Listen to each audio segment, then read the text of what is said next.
साहब, अच्छा दो सवाल सर। एक तो ये कि एक और फैसला भी हुआ कि जो शहबाज शरीफ साहब हैं वो सिंध से इलेक्शन कंटेस्ट करेंगे, बल्कि कराची से कंटेस्ट करेंगे। तो दूसरी चीज ये कि एहसन इकबाल साहब ने जब आज की उन मुलाकातों के बाद प्रेस टॉक की तो उन्होंने कहा कि अगर सिंध के अवाम तरक्की चाहते हैं तो मुस्लिम लीग नून को वोट दें। सर, आपको लगता है, आपने खुद ही अभी 125 अरब रुपए का अभी जिक्र कर दिया, वो नहीं मिल सके उन 4 सालों में जब नून लीग रही, तो कैसे मुमकिन हो सकेगा शहबाज शरीफ साहब ऑल द वे आके कराची या सिंध को रीवैम्प कर सकेंगे? देखिए सना, पिछले 15 माह आप उठा के देख लीजिए, शहबाज शरीफ साहब के पास या नून लीग के पास एम्पल अपॉर्चुनिटी थी कि वो सूबाई सिंध के अंदर डेवलपमेंट प्रोजेक्ट्स को प्रायोरिटाइज करते। पंजाब में उनकी हुकूमत नहीं थी, बलूचिस्तान में उनकी हुकूमत नहीं थी, खैबर पख्तूनख्वा में हुकूमत। हादी अगर सूबा उनके पास था वो सूबाई सिंध था। वो चाहते तो K4 की एडिक्वेट फंडिंग कर सकते थे, वो चाहते तो हैदराबाद सक्कर मोटरवे ऊपर काम स्टार्ट कर सकती है, SDP फंडेड। वो चाहते कराची हैदराबाद मोटरवे को ठीक कर देते।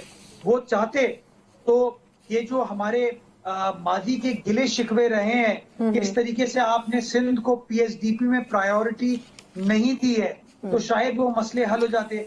अगर शहबाज शरीफ साहब चाहते तो K इलेक्ट्रिक के बोर्ड पे कराची के नुमाइंदों को बिठाते। जो वफाक 3 नुमाइंदे भेजती है वो रिटायर्ड इस्लामाबाद का सिविल सर्वेंट नॉमिनेट करके भेज देते हैं।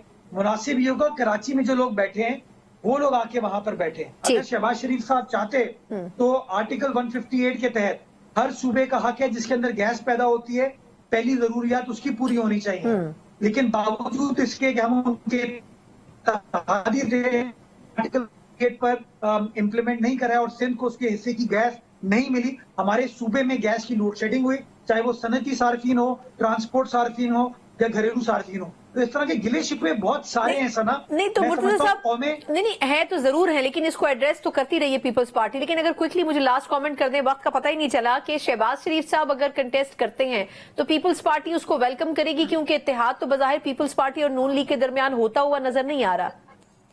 देखिए सना, मैं समझता हूँ कि मुहज़्ज़ब सियासत होनी चाहिए, इशूज की सियासत होनी चाहिए, और उसके तहत जो सियासी जमात, जो सियासी लीडर जिस जगह से इलेक्शन लड़ना चाहता है वो आए, अवाम इस बात का फैसला करें कि वो उसको चूज करते हैं या नहीं करते। लेकिन मैं ये समझता हूँ कि हिस्टोरिकल पर्सपेक्टिव कराची वालों के सामने है, और वो हिस्टोरिकल पर्सपेक्टिव यही है कि जो लोगों ने क्रेडिट लेने की कोशिश की, काम उन्होंने नहीं किया।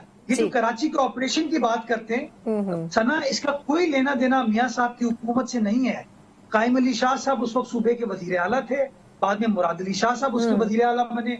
हमने एपेक्स कमेटी बनाई, हम एपेक्स कमेटी के इजलास की सरबराही वजीर आजम या वजीर दाखिला थोड़ी करते थे, उसकी सरबराही हमारा वजीर आला करता था, हमारी हुकूमत करती थी, और हमने तमाम इदारों को सेम पेज पर लाके उस ऑपरेशन को चलाया।